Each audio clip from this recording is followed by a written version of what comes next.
Pues muy buenos días, alumnos de la maestría en agronegocios. Hemos tenido mala suerte porque primero fue esta ausencia que yo tuve por clases doctorales que se empalmaron con sus clases. Afortunadamente la doctora Rosario Méndez nos apoyó. Después, cuando ya nos íbamos a reencontrar por un par de ocasiones, pues ustedes se fueron a Aguascalientes, lo cual está bastante bien. Es una oportunidad muy interesante de vivir la experiencia de los estudios de posgrado. Y posteriormente pues tuvimos la situación de emergencia del asunto de sanidad con la que estamos viviendo ahora. Y hemos tenido muchas pláticas con Óscar Humberto respecto a la metodología a seguir, y la institucional va a ser trabajar en Microsoft Teams. Sin embargo, al día de hoy todavía la universidad no podía darse abasto porque tuvo primero que trabajar con los de licenciatura, y nosotros, para cubrir este espacio, es que decidimos grabar este video que incluye el material de lo que sería la clase, así como subirlo a YouTube y que ustedes lo vean en YouTube, y posteriormente en la plataforma de la universidad dejar algunas actividades relacionadas con este video que vamos a subir a YouTube, pero que también en la plataforma Moodle de la universidad vamos a dejar la liga para que lo vean cuantas veces lo crean necesario. Yo tuve dos opciones, le estuve pensando mucho. Si me ponía una camisa, una corbata, un saco y me mostraba muy elegante frente a ustedes, o seguía con mi playera de los Beatles con la que estoy aquí en este momento, esta tarde, y como somos amigos pues preferí utilizar lo que ya tengo. Es un poco desafortunado porque gran parte de la riqueza de lo que podemos hacer se basa en la interacción entre ustedes y yo, en sus preguntas, en sus observaciones, en lo que ustedes han vivido de experiencia a partir de los temas que vamos a ver.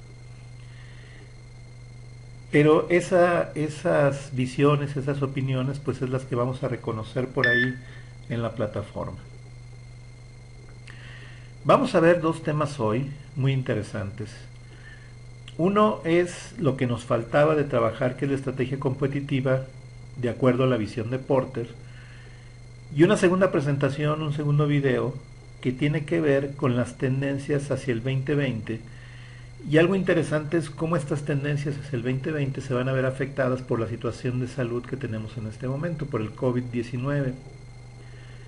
Si bien lo comentábamos en clases anteriores, pues evidentemente esto se puede modificar respecto a lo que se espera en un futuro cercano, porque la situación económica va a cambiar mucho, porque los esquemas de ventas probablemente también cambien mucho, porque las personas que pensábamos que estábamos listos para descansar probablemente ya no tengamos ese tiempo de descanso, porque la crisis económica se va a dejar sentir muy fuerte, porque algunos negocios van a quebrar e incluso porque algunas personas van a fallecer. Y esperamos que nosotros no estemos en ninguno de esos grupos, ni en las personas que van a fallecer, ni en las personas que van a quebrar. Pero pues lo importante es que aquí estamos usando la tecnología a través de herramientas, de plataformas como lo son YouTube, como es Moodle, y confiamos la próxima semana poder trabajar en Teams, que ya es un poco más interactivo, en el que podemos estar en tiempo real, platicando y a distancia. No quise utilizar hoy Skype o el mismo Teams porque, aunque algunos de ustedes me compartieron sus correos, no tuve la posibilidad de tener todos. Por un lado, algunos no eran de Hotmail. Recuerden que Skype pide correos de Hotmail, y en el caso de Teams la universidad se va a dar a la tarea, o se está dando la tarea, tal vez ya terminó, no lo sé, de que todos ustedes estén dados de alta para así poder hacer el grupo de una manera más sencilla. Y tiene la ventaja de la interacción, lo cual es muy bueno, porque aquí tenemos la desventaja de que quizás nos vayamos muy rápido en los temas. El material es vasto, a pesar de que en una presentación como esta, directa, no parezca tanto. En realidad vamos a ver muchas cosas en los dos temas que vamos a hacer. Y el primero de ellos, pues es un clásico, es la estrategia competitiva de acuerdo a la visión de Michael Porter. Déjenme platicarles un poco de qué es lo que empieza a llamar la atención de Michael Porter hará cosa de 50 años. Como ustedes saben, y hasta la fecha, la investigación académica se premia por una cuestión que llaman productividad. Se premia por ciertos indicadores que le llaman Scopus, o Simago, o JCR, y en el caso de México incluso CONACYT, donde lo que premian es la producción académica o el escribir artículos o papers académicos y publicarlos con revistas que tienen ciertos impactos. Estos impactos es una métrica que definió en algún momento algunas personas para diferenciar entre investigación realmente trascendente e investigación básica o de divulgación nada más. Pero Porter lo que empieza a observar es que para obtener una plaza universitaria, sobre todo en los Estados Unidos, lo que se hacía era mucha investigación fundamental. Es decir, investigación que no necesariamente tenía una aplicación, pero que era muy premiada porque descubría cosas nuevas aunque éstas no se aplicaran. Nuevos modelos de productividad, nuevos modelos de liderazgo, nuevos modelos de calidad, y no importaba si se aplicaban o no. Y entonces los currículums de los investigadores se llenaban de hojas y hojas y hojas y hojas y hojas de artículos, muchas veces dando variantes sobre lo mismo. En aquellos años se usaban mucho los sistemas de información en la revolución de la tecnología del cuero, los sistemas de información en la revolución de la tecnología de comunicaciones, los sistemas de información en la revolución, etc. Todo esto, pues, lo que hacía es que se hacía mucha investigación porque era lo que se premiaba. Incluso podríamos decir que se sigue premiando alguna de esa o mucha de esa hoy en día en el Sistema Nacional de Investigadores, y sin embargo poca de esa era aplicada. Es decir, se premiaba la investigación per se y no la investigación profesionalizante. Se premiaba la investigación de conceptos y no la investigación que se pudiera aplicar en empresas, organismos, instituciones públicas, privadas, etc. Porter tiene la visión de que puede haber una investigación más interesante a partir de que ésta fuera aplicada, y que fuera aplicada en diversos ámbitos de la sociedad, en particular las empresas. Y toma el concepto que ya hemos hablado, el concepto de guerra, de competitividad, y genera su visión de estrategia competitiva. Y él comienza hablando de ciertas fuerzas que regulan la competencia. Estas fuerzas que regulan la competencia van a conocerse porque la esencia de la formulación de una estrategia radica en cómo enfrentar a la competencia. Y aquí recordamos el video que vieron de Sergio Siman, donde era importante hablar de competencia real o competencia que él llamaba no real, que nosotros podríamos decir que es competencia imaginaria o competencia simulada. Recordando uno de los ejemplos de ese video, él decía que en India, en esos años, India por supuesto ha cambiado muchísimo de esos años a la fecha, pero en India la competencia de Coca-Cola no era Pepsi-Cola, era el champú, porque en el ingreso disponible de las personas, la gente tenía que decidir realmente si quería Coca-Cola o si quería champú, porque no había dinero para nada más. Hoy en día, cuando vivimos una situación precaria, pues tenemos que decidir no entre si vamos a Europa o vamos a Estados Unidos. Tenemos que decidir entre si pagamos la renta o pagamos una hipoteca, a ver qué nos conviene más y cómo le hacemos mejor. Entonces, Porter, una de las cosas que hace es que él va a decir que los sectores van a competir con 5 fuerzas fundamentales. Es la famosa competencia que está determinada por 5 fuerzas. Y el poder colectivo de estas fuerzas va a determinar, en última instancia, la capacidad de beneficio de un sector. Recuerden que el beneficio se puede interpretar en 2 sentidos. Uno, en las utilidades, en los rendimientos que tenga el sector. Es decir, el sector es atractivo para invertir, el sector es bueno para trabajar en él, el sector llama la atención para inmiscuirse e involucrarse en el sector. ¿Vale la pena enamorarse de un sector, del sector de la tecnología, del sector de los agroalimentos, del sector porcino, del sector del campo, del sector industrial? ¿O no vale la pena? Y lo otro es los beneficios que tienen para la sociedad involucrarse en ese sector. O sea, más allá de los rendimientos, ¿cómo se beneficia a la sociedad porque yo decido invertir mi dinero en un sector y no en otro sector? Y él maneja, ustedes lo conocen y si no aquí lo recordamos, 5 fuerzas fundamentales. En el centro de estas fuerzas están los competidores en el sector, ¿verdad? Aquí lo que nos está marcando es que cuando hay competidores fuertes en un sector, esto va a ayudar a la competencia. Y un sector en el cual solo hay un dominante, pues es un monopolio. Y eso no ayuda a la competencia. Sabemos que el consumidor, la peor posición que puede tener es cuando hay un monopolio. Y cuando hay un monopolio no tenemos una buena capacidad de competencia, no tenemos buenos productos para la sociedad, no tenemos productos que ayuden, que apoyen, que realmente funcionen para la sociedad. Entonces, es muy importante que un sector sea muy competido y que los mejores estén compitiendo. No necesariamente quiere decir que tenga que haber muchos competidores. En la teoría económica clásica se habla de una competencia perfecta o una competencia monopolística. Pero si va a haber competencia, que realmente haya competencia y no haya un acuerdo entre los competidores, no haya lo que se conoce como una colusión o un cártel para manipular precios, sino que realmente estén compitiendo y que al estar compitiendo nos beneficien como consumidores. Pero también lo que dice Porter es la base del éxito de un sector es qué tan buenos son esos competidores en el sector, qué tanta rivalidad existe entre ellos en el sector. A partir de ese centro, de la rivalidad entre los competidores en el sector, es que surgen otros elementos. Tenemos, y sin un orden aplicado, tenemos productos sustitutos.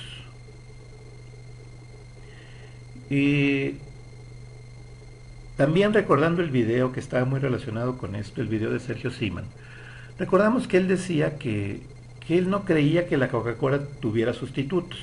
25 años después, 23 años después de ese video, hemos visto que bebidas hidratantes como el Gatorade, o el mismo Powerade que es de Coca-Cola, o los tés, o el agua misma, pues se han convertido en sustitutos, si bien no perfectos, sí sustitutos en la preferencia de los consumidores.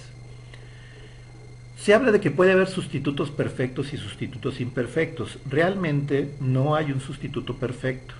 Es decir, si yo como carne de puerco y por cuestiones de salud me prohíben la carne de puerco y entonces empiezo a comer carne de pescado, pues no me va a saber igual, no me va a gustar igual. Es un sustituto imperfecto, pero realmente lo perfecto es un concepto. No existe en la realidad lo perfecto, pero es un sustituto que puedo ir ahí. O bien, si decido en lugar de comer carne de soya. El sustituto no es perfecto, pero es algo que más o menos puede sustituir a la que yo tenía. Si hay una gran cantidad de sustitutos, entonces eso va a hacer que sea más competitivo el sector. Porque voy a competir, me voy a preparar para enfrentar esos sustitutos que se están dando. En el mundo de la medicina, cada día tenemos más personas, más gente o más grupos que compiten contra la medicina tradicional. Quizá por una decepción de la misma medicina tradicional, quizá porque la medicina tradicional no nos da las respuestas o porque no nos cura de manera inmediata o porque es muy cara, aunque la medicina no tradicional también puede ser muy cara. Pero de repente encontramos cosas como la acupuntura, aunque es una cosa milenaria, pues es finalmente un sustituto. Encontramos cosas con imanes para resolver los problemas medicinales o médicos. Y cuando uno le dice a una de estas personas, oye, pero el título que obtuviste ahí en Tlaxcala no está en la Dirección General de Profesiones, pues la persona se enoja, porque dice, yo no soy ningún charlatán, yo estudié, yo sé mucho de eso. Habría que cuestionarse realmente si existe o no, pero sabemos que hay mucha gente que lo sustituye.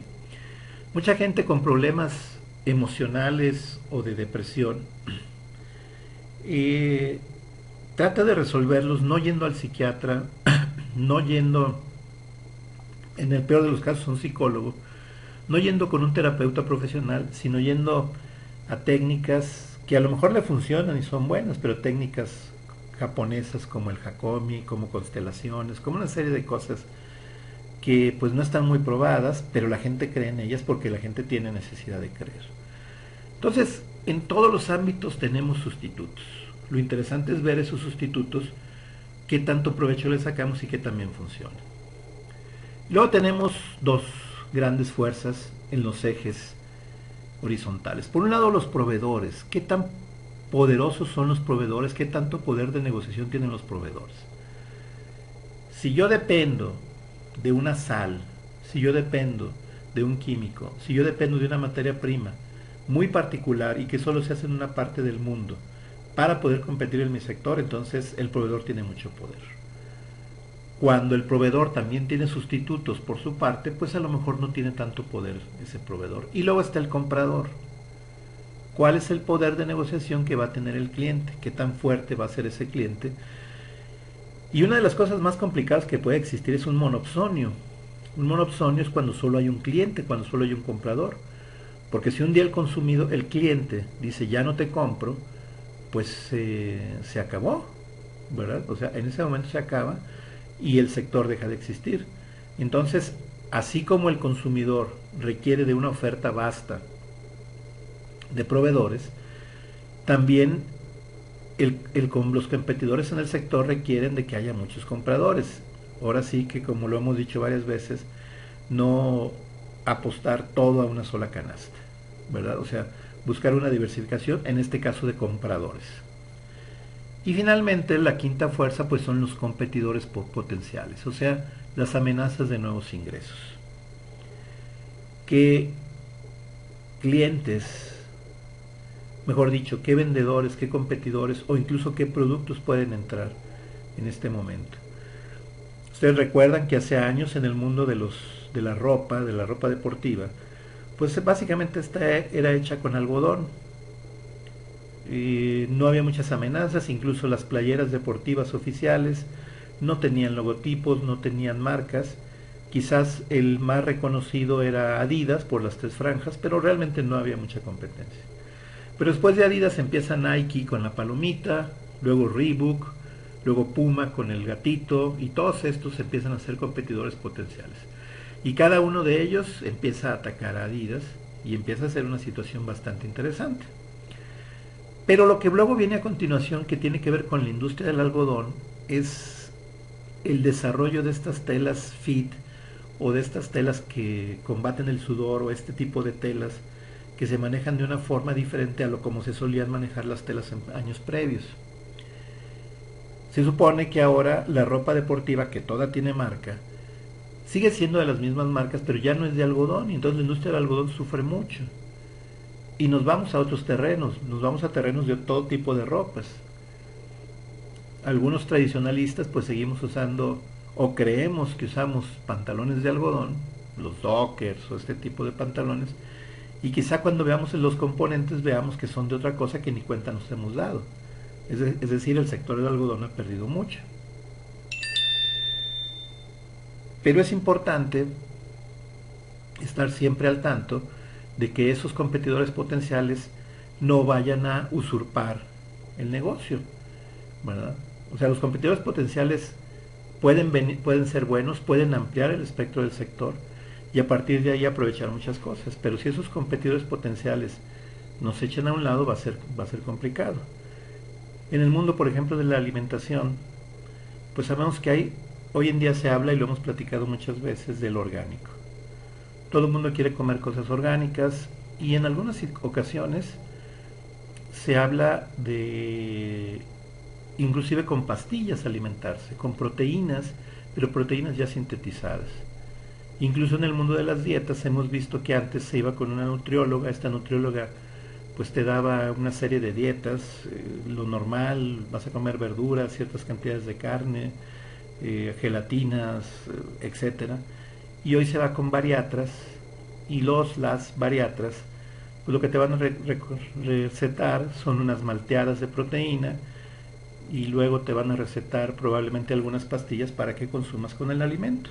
Hasta ahí en la industria de las nutriólogas se ha visto afectado por los competidores potenciales que son los bariátridos.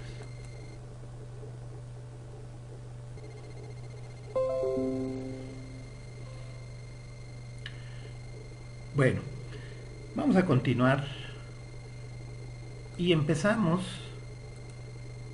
hablando de las amenazas de entrada de nuevos competidores. Una de las primeras fuerzas. No es tan fácil entrar a competir en un nuevo mercado. Hay obstáculos que dificultan la entrada de nuevos competidores.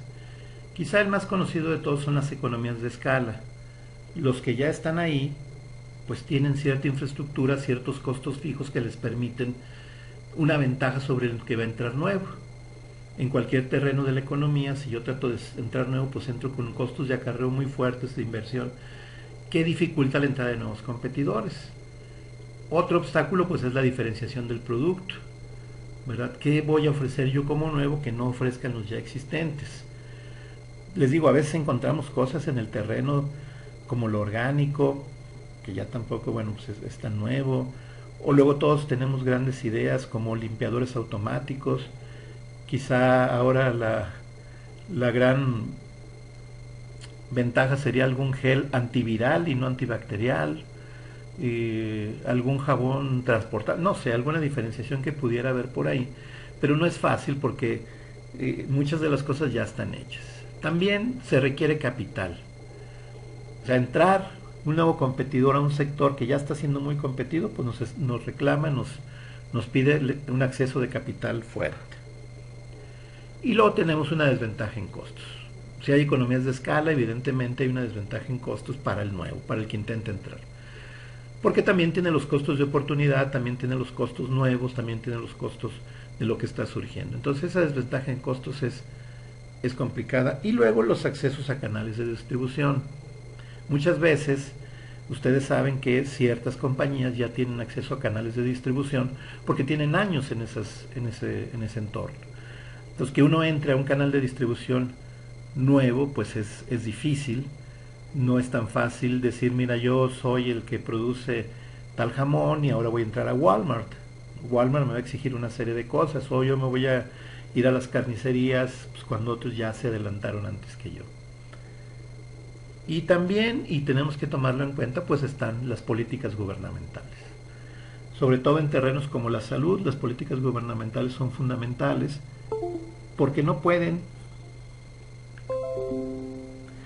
olvidarse que hay restricciones en salud, en alimentación, cosas que no podemos hacer. Entonces, todo esto son amenazas de entrada de nuevos competidores. Recuerden, economías de escala, diferenciación del producto, necesidades de capital, desventajas en costos, acceso a canales de distribución y políticas gubernamentales. Ahora, ¿cuál es el poder de los proveedores? Ya hablamos un poco de esto, pero en términos puntuales, un grupo de proveedores es poderoso si primero está concentrado. Es decir, no tengo muchos proveedores y si uno de ellos me niega alguna materia prima, algún insumo, entonces estoy en problemas. Lo segundo es que sea un producto único. En las computadoras sabemos, por ejemplo, que funcionan con las tarjetas madre y las tarjetas madre se producen en Malasia. Y si en Malasia hay un problema, pues no hay tarjetas madre, no hay computadoras, ni de escritorio ni laptops. Y entonces ese producto único y además irreemplazable hace que el proveedor tenga mucho poder y lo pueda vender al precio que quiera. Si este proveedor no tiene competencia, va relacionado con estar concentrado también con un producto único. Es el único, hay un monopolio y entonces pues, tengo un problema de competencia. Y algo que también pudiera pasar es que hay un proveedor que pudiera integrarse hacia adelante, es decir, ese proveedor se pudiera convertir en un productor, inclusive hasta en distribuidor, se hace el acceso, la integración vertical mucho más grande. Y muchas veces le pudiera interesar decir, bueno, si yo tengo el producto único, si yo soy el que tengo el que maneja este único materia prima, pues me voy a poner a fabricar el producto siguiente. Y otro también que es importante es que el sector no sea muy importante para el proveedor. Y entonces lo voy a dejar en segundo término porque no me interesa demasiado estar trabajando con ese proveedor. Perdón, con ese cliente. Porque tengo otros clientes que son más importantes. Esta es una tragedia que pasó probablemente en la industria del calzado.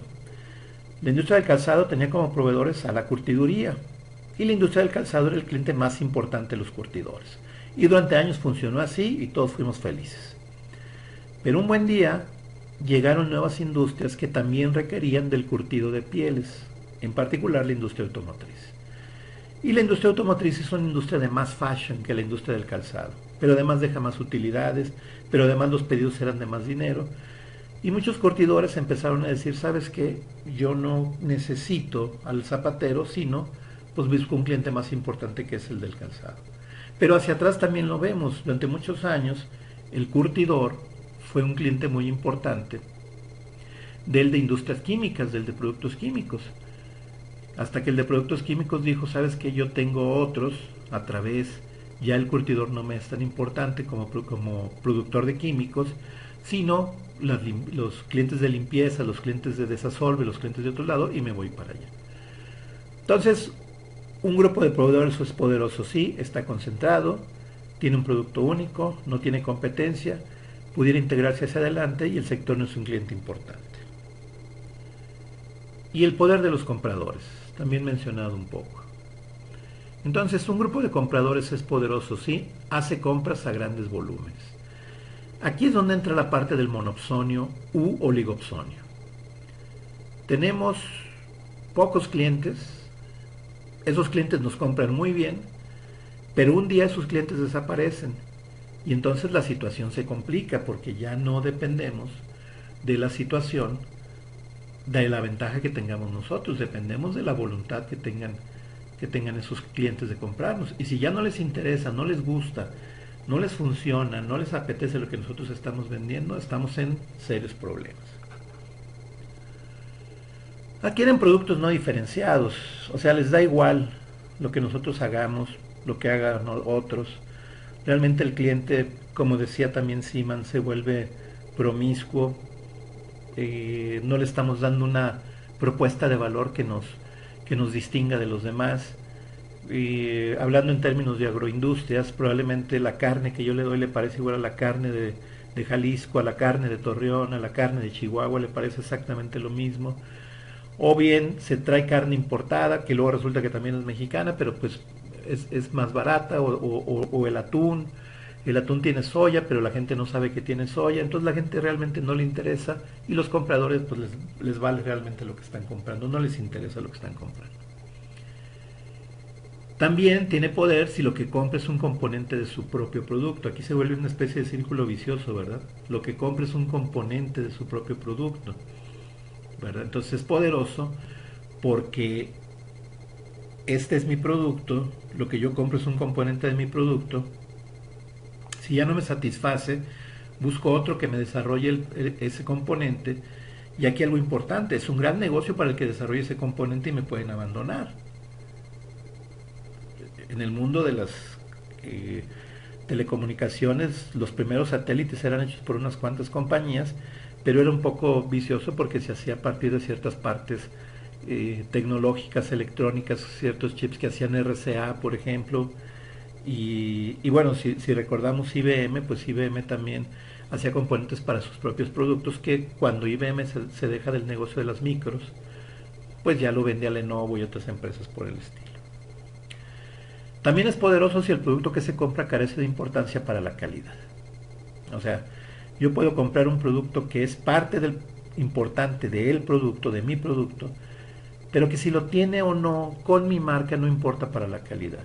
Entonces puedo comprar un genérico, puedo comprar uno básico, puedo comprar uno de no muy buenas características porque al final la calidad no se va a ver vista.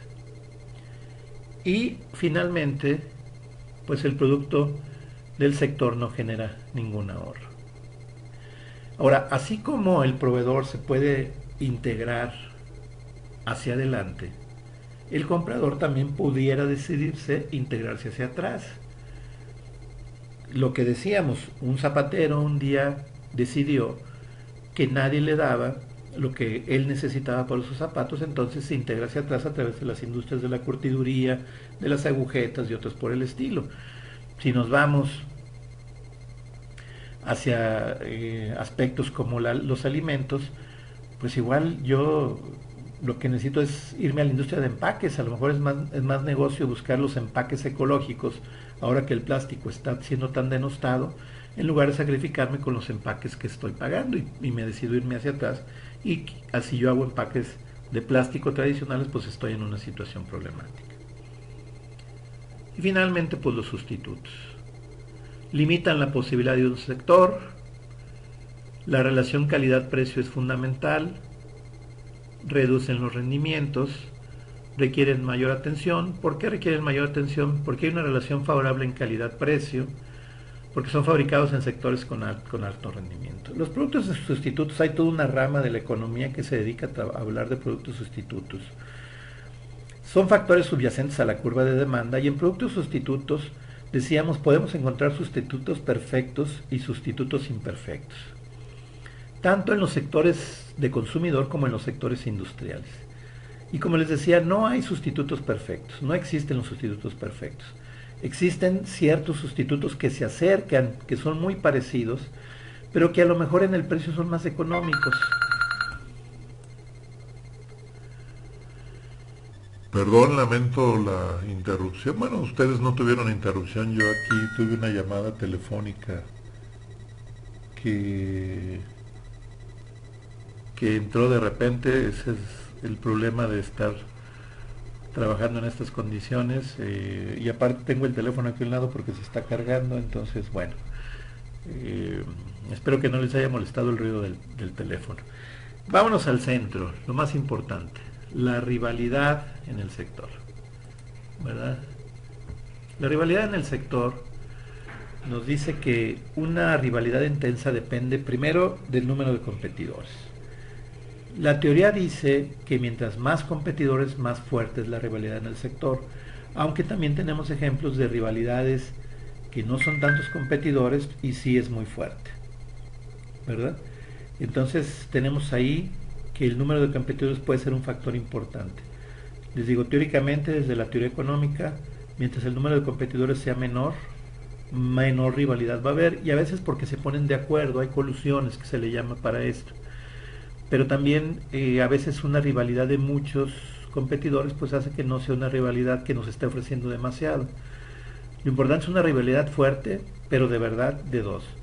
La tradición nos muestra pues Pepsi, Coca-Cola, por ejemplo, Ford, General Motors y Chrysler en los buenos días, en los buenos tiempos de estas compañías americanas que sí se esforzaban por satisfacer al competidor.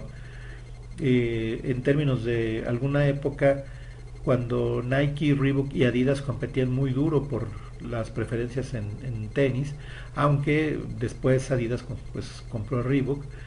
Y quizá en el terreno de agronegocios ustedes me podrían dar ejemplos más fuertes de rivalidades, ¿verdad? Ya sea en el terreno de las carnes o las berries o alguna cosa por el estilo. Ahora, ¿qué tal está la tasa de crecimiento del sector? ¿Es un sector que está creciendo? ¿Es un sector que está siendo adoptado? ¿O es un sector que está en pleno de crecimiento? Porque si así fuera, si el sector está decreciendo, pues entonces es un sector que va a la baja. Y si el sector va a la baja, ya no es muy fuerte la rivalidad porque empiezan a deshacerse de los activos la mayoría de las empresas que están ahí. También la diferenciación del producto. Acuérdense que lo que da la diferenciación es esa propuesta de valor, esa proposición única de venta, esa ventaja competitiva que yo tengo que los demás no tienen. Si los productos son altamente diferenciados en el sector, yo me puedo ir por uno u otro lado, porque lo que me está llamando es esa diferenciación. Luego tenemos el costo. Un sector puede tratar de abaratar costos para hacer economías de escala y que la rivalidad sea muy fuerte. Los productos perecederos, en el caso muchas veces de lo que estamos hablando de agroalimentos, los productos perecederos son complicados, ¿verdad? Porque no duran demasiado, entonces esos son difíciles, son duros. Y cuesta incrementar la capacidad, pero también qué tantas barreras de salida hay y qué tan diferentes son los competidores. Entonces, en el asunto de la visión de Porter, el centro es la rivalidad en el sector. Y así tenemos fuertes rivalidades en sectores y sectores que están siendo más o menos cooptados. Las políticas gubernamentales tienen mucho que ver. Hay sectores que tienen políticas de gobierno muy básicas, y en esas políticas de gobierno básicas pues no hay mucho por hacer. Bueno, ¿cómo es la formulación de la estrategia? ¿Qué factores se van a considerar? Primero, el posicionamiento de la empresa. ¿En qué lugar de la mente está la empresa? ¿En la mente del consumidor? ¿En la mente del productor? ¿En la mente del mercado? Para posicionar la empresa, si está mal posicionada, pues hay que hacer un cambio en la mente del consumidor, y si está bien posicionada hay que mantener o crecer. Movimientos estratégicos que alteren el equilibrio. Esto es importante porque muchas veces estamos en la zona de confort, estamos muy a gusto con lo que hemos estado haciendo, y eso es cómodo, pero muchas veces lo que nos gana es que las cosas cambian, las generaciones cambian y todo se ve afectado. Hoy estamos aquí resolviendo un asunto de una clase presencial a través de una computadora, a través de un video. Esto yo lo voy a mandar a YouTube. Esto nos altera totalmente, pero quizá en un futuro sea un movimiento estratégico, que las clases ya no tengan ustedes que asistir a clase, sino que vivamos experiencias como la que estamos teniendo de esta forma, no con una preguntas y respuestas sincrónicas, sino asincrónicas, y todos nos va a ocupar más tiempo, porque cuando coincidimos en el mismo lugar todos, cuando estamos todos juntos en el mismo lugar, pues a cada punto, a cada bullet que aparece aquí, balazos decían algunos hace tiempo, pues ustedes pueden hacer una pregunta y yo responder la pregunta, y también apoyarme con ejemplos, con opiniones, con opciones que tengan ustedes. Pero ante esta situación, pues yo tengo que dar lo que se llama la lecture, la cátedra. Quizá hay ejemplos que se me pasan y que hubiera sido muy creativo tenerlos con ustedes, y que los espero por supuesto en la plataforma, pero tenemos esa situación problemática. Previsión de cambios de las fuerzas. También, ¿cómo van a cambiar las fuerzas en un momento determinado? A través de los años, y el ejemplo es reiterativo, quizás solo Coca-Cola se ha mantenido como el líder del mercado en los sectores. Ni en la industria química, ni siquiera en lo de los alimentos. Bueno, probablemente Bimbo sí se ha mantenido como líder. Tal vez La Morena en pastas. Pero, pues por ejemplo, en asuntos de galletas, pues Gamesa como que de repente ha sentido impactos con Cuetara. O sea, hay que ver si van a cambiar las fuerzas de uno u otro. Ahora, ¿qué entendemos por estrategia? Uno, eficacia operativa, que se traduce en productividad, que se traduce en calidad, que se traduce en rapidez, en reingeniería, en rentabilidad y en realizar actividades similares mejor que los rivales. Todos estos elementos hace algunos años eran distintivos. Una compañía era buena si era productiva, o si tenía calidad, o si hacía las cosas con rapidez, o si era capaz de hacer reingeniería, o si obtenía rentabilidad la empresa, o hacía mejor las cosas que los rivales. Hoy son condiciones necesarias para sobrevivir. Y fíjense que son necesarias pero no suficientes. Estas condiciones pudiera tenerlas una empresa y sin embargo no sobrevivir, porque el otro es más productivo, tiene más calidad, es más rápido, hizo un proceso de reingeniería todavía más fuerte, su rentabilidad es mayor y hace mejor las cosas todavía que los rivales. Entonces, en la estrategia se necesita ver la eficacia operativa. ¿Qué más necesitamos en la estrategia? Diferenciación. Ofrecer una propuesta de valor única. Y esto se basa en posicionarse basado en necesidades. Acuérdense que está la posición de Gates y la posición de Jobs. La posición de Jobs es que el consumidor no sabe lo que quiere y que hay que enseñarle lo que quiere para que se convierta en su necesidad. Y Gates es: ofrécele la forma más sencilla de hacer las cosas. Por lo tanto, tenemos que segmentar clientes y renunciar al famoso status quo. Y hay que hacer relaciones entre actividades, lo que se conoce como el encaje. en la telefonía celular, quizás la industria que más dinero ha hecho no sean los teléfonos celulares, es todos los accesorios relacionados con los teléfonos celulares.